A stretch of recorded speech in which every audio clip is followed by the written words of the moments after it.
estou de volta e quero saber se vocês gostaram da musiquinha do Bita. Sobre quem a musiquinha estava falando? Sobre o elemento fogo. Muito bem, o fogo. Na musiquinha fala que o fogo ele é frio ou ele é quente. Alguém aí sabe me dizer? Ele é quente, não é? Por isso temos que tomar muito cuidado. Não devemos tocar no fogo, nem chegar perto.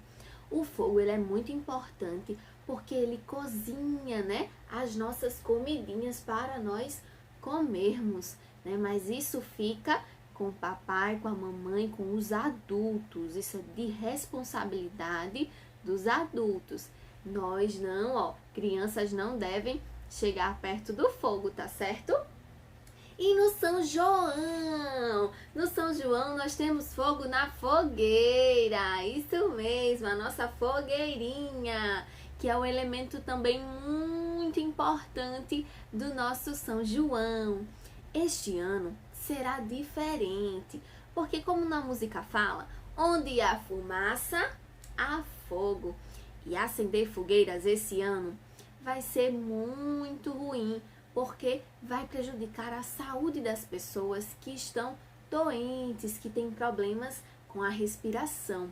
E o coronavírus está aí, né? E ele afeta a nossa respiração, o nosso pulmão.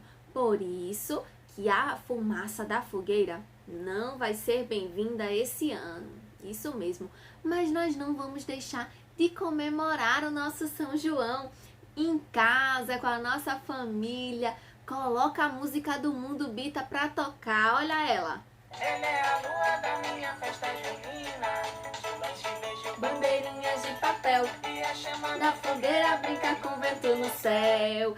Coloca a música do Mundo Bita e vamos nos divertir nesse São João, não é? Não é problema, ano que vem, né? Se tiver tudo bem, nós vamos acender a nossa fogueirinha e lembrem-se, sempre tomar cuidado, porque não pode brincar com o fogo. O fogo, ele é importante, mas ele também é perigoso. Não pode brincar com ele, tá certo? Lembrem-se sempre disso.